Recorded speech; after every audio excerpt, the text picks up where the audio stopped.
Olá, meus queridos alunos, aqui é o professor Luiz Iago e agora nós vamos dar aqui início à nossa videoaula de número 16. Pessoal, para essa videoaula de número 16, a gente vai continuar com a correção das atividades dos temas 3 e 4, tá bom? Referente à unidade 4. Lá na unidade 4, né, nos temas 3 e 4, nós vimos aí Estados Unidos e Canadá, tá bom?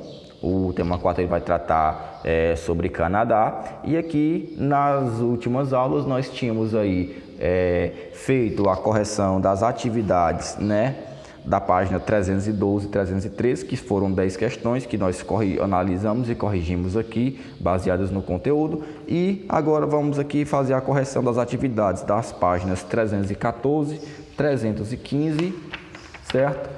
316 e 317, onde nós vamos aqui fazer a leitura dos textos base para as questões e corrigiremos todas elas. Então eu já peço que vocês peguem o livro de vocês, né, o livro 2, abram ele na unidade 4, página 314 e acompanhem tanto a leitura dos textos como também a leitura das questões, já que elas são questões de caráter interpretativas, ok, pessoal? Então, temos aqui o nosso primeiro texto, que vai ficar na página 314, que vai falar o seguinte: mapas quantitativos e o método coroplético, tá bom, pessoal?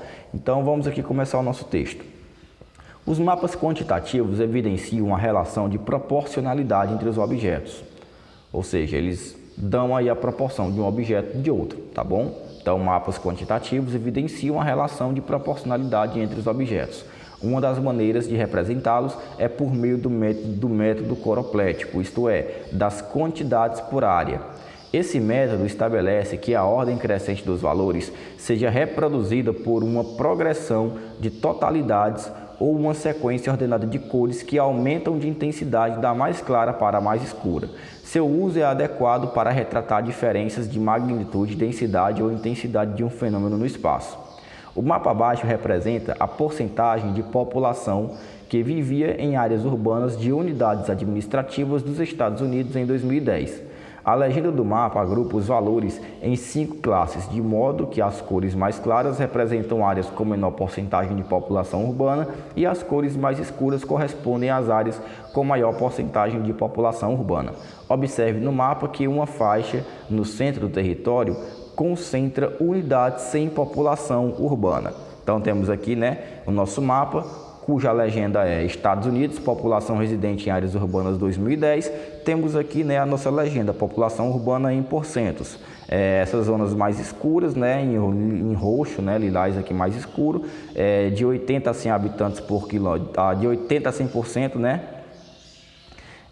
da população residente em áreas urbanas. E à medida que as cores vão ficando mais fracas, temos aí a redução da população que vive em regiões urbanas dentro dos Estados Unidos, ok? E aí eu tenho aqui a minha primeira questão, que vai falar o seguinte: quais são as áreas mais urbanizadas dos Estados Unidos? Então, pela interpretação do mapa, de acordo com a legenda, pessoal, os Estados Unidos como um todo são bastante urbanizados, né? Mas a urbanização ela vai se destacar nas seguintes áreas: na Península da Flórida, né? Na costa nordeste dos Estados Unidos, onde se localizam ali Washington e Nova York, e na costa oeste, principalmente no estado da Califórnia, onde estão situadas ali as cidades de Los Angeles, San Diego e São Francisco, tá bom? A segunda questão, ela pergunta o seguinte: nesse caso, optou-se por usar tons de uma mesma cor na elaboração do mapa. É possível também construir um mapa coroplético com cores diferentes e em que condições? Então, sim, é possível sim, certo? É possível construir um mapa coroplético, né, com diferentes cores, se a sequência ordenada de cores acompanha os valores organizados em classes, tá certo? Dos menores aos maiores. Então, o mapa apresentado na seção utiliza ali a variável valor como uma sequência ordenada de cores para identificar as classes de proporção da população urbana. As cores mais escuras, mais população urbana; as cores mais claras, menos população urbana. É essa classe de proporção que o mapa ele vai associar entre números e cores, tá bom? E a terceira questão pede que se dê um exemplo de outro tipo de mapa elaborado pelo método coroplético. Então, temos aqui mapas de densidade demográfica, né, e mapas de índice de desenvolvimento humano por país, que em geral associam as tonalidades mais escuras aos valores mais altos de IDH, ok? Agora a gente vai aqui para a página 315, onde nós temos aqui, né, um discurso de Martin Luther King. Martin Luther King, ele foi ali um ativista, né, norte-americano que lutou ali nos Estados Unidos na época dos direitos civis dos negros nos Estados Unidos, né? Uma boa parte da população ela era segregada, não tinha grandes direitos civis, sociais nos Estados Unidos por questão do grande índice de preconceito. Estamos agora vendo, né, na mídia um caso recente, né, do George Floyd, que é um cidadão norte-americano que foi morto asfixiado por um policial, certo? Ele foi rendido em uma abordagem policial, foi feita uma denúncia para ele, onde ele foi suspeito de tentar passar, né, um cartão de crédito falso, segundo a denúncia da pessoa que tinha feito, certo?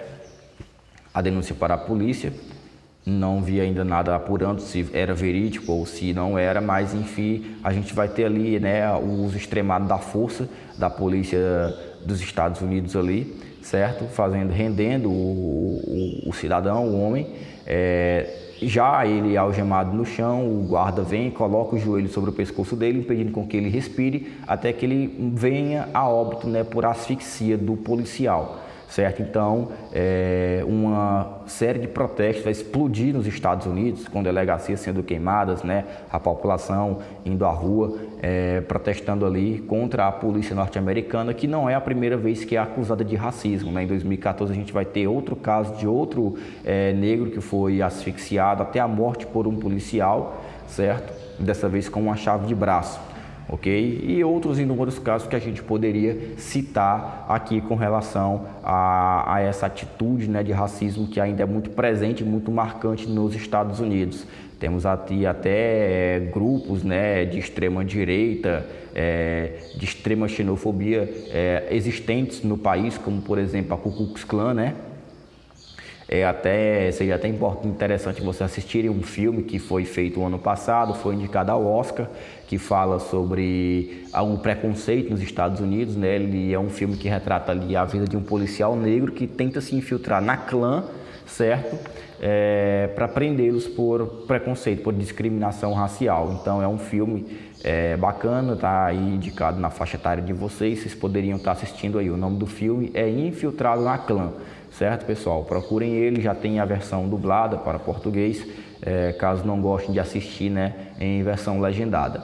Então, vamos aqui para o nosso texto. Temos aqui discurso de Martin Luther King. Nascido no dia 15 de janeiro de 1929, Martin Luther King Jr. ficou conhecido mundialmente a partir da década de 50, quando se tornou o principal líder do movimento contra a segregação racial nos Estados Unidos. O feriado de Martin Luther King Jr. celebra a vida e o legado de um homem que trouxe esperança e cura para os Estados Unidos. Comemoramos também os valores que ele nos ensinou por meio de seu exemplo, escreve a viúva do pastor Coretta Scott King. No dia 28 de agosto de 1963, o pastor fez história ao compartilhar com o público seu discurso "Eu Tenho um Sonho", no qual relembra a necessidade de haver liberdade para os negros, bem como liberdade entre negros e brancos. O discurso é emocionante e claro, e é considerado um dos mais importantes da história. Parte dele, como conhecemos, foi improvisado no momento. Repare que as reflexões podem ser trazidas para os dias de hoje, né? Leia um trecho do discurso abaixo. Então, temos aqui agora um trecho do discurso, né, do Martin Luther King, que nós iremos ler. A maravilhosa nova militância que surgiu da comunidade negra não deve fazer com que nós desconfiemos de todos os brancos, pois muitos dos nossos irmãos brancos, como é comprovado pela presença deles aqui, percebem que o destino deles está entrelaçado com o nosso destino. Eles percebem que a liberdade deles está ligada à nossa liberdade. Não podemos andar sozinhos. Certo, pessoal? Aqui vocês podem ver uma imagem, né, do Martin Luther King fazendo ali, discursando para a comunidade, certo? Tanto para negros como também para brancos, né, que apoiavam o movimento negro nos Estados Unidos. E temos aqui as nossas duas questões, né, que vão falar o seguinte. A primeira fala o seguinte: de acordo com a viúva de Martin Luther King, o discurso realizado por seu marido, o líder do movimento contra a segregação racial, no dia 28 de agosto de 1963, foi emocionante e é um dos mais importantes da história dos Estados Unidos. Na sua opinião, qual atitude está por trás de um discurso para que possa ser capaz de comover os ouvintes? Então, pessoal, temos aí, uma reflexão sobre a importância, o que vai estar por trás desse discurso que tem a capacidade de comover certos ouvintes, a habilidade, para discursar, certo? Fazemos aqui com essa questão uma reflexão sobre a importância de habilidades necessárias para a construção de uma mensagem destinada a outras pessoas, Vemos que pensar em comunicar-se com clareza é fundamental para que um discurso ele possa tocar aqueles que estão ouvindo, ok? A segunda questão pergunta o seguinte: o discurso realizado por Martin Luther King mostra que o combate contra a segregação racial nos Estados Unidos deve ser pensado de maneira interdependente. Em qual momento do discurso essa atitude é observada? Então, em seu discurso, o Martin Luther King ele afirma que a comunidade negra deve se unir com a comunidade branca para combater a segregação racial nos Estados Unidos. Então, o trecho a seguir exemplifica a mensagem passada pelo ativista. Então, o trecho que retrata isso, pessoal, é justamente esse. Muitos dos nossos irmãos brancos, como é comprovado pela presença deles aqui, perceberam que o destino deles está entrelaçado com o nosso destino. Não podemos andar sozinhos. Certo? Então, agora a gente vai aqui para as páginas 316 e 317, onde nós iremos aqui fazer a leitura do texto, certo? Então, temos aqui a polêmica das fake news, vocês conseguem perceber que algumas partes aqui não estão com uma clareza, na imagem. Então, teremos aqui um pouco de dificuldade, dependendo ali da visão de cada um, certo? Para a interpretação. Então, vamos lá. A polêmica das fake news. As fake news ou notícias falsas têm mais aderência entre eleitores com posicionamento político mais extremados. Esta é uma das conclusões da pesquisa empreendida por Brenda Nehan, Dartmouth College, Andrew Guess, Princeton University, certo? E Jason Haefele, University of Exeter, certo?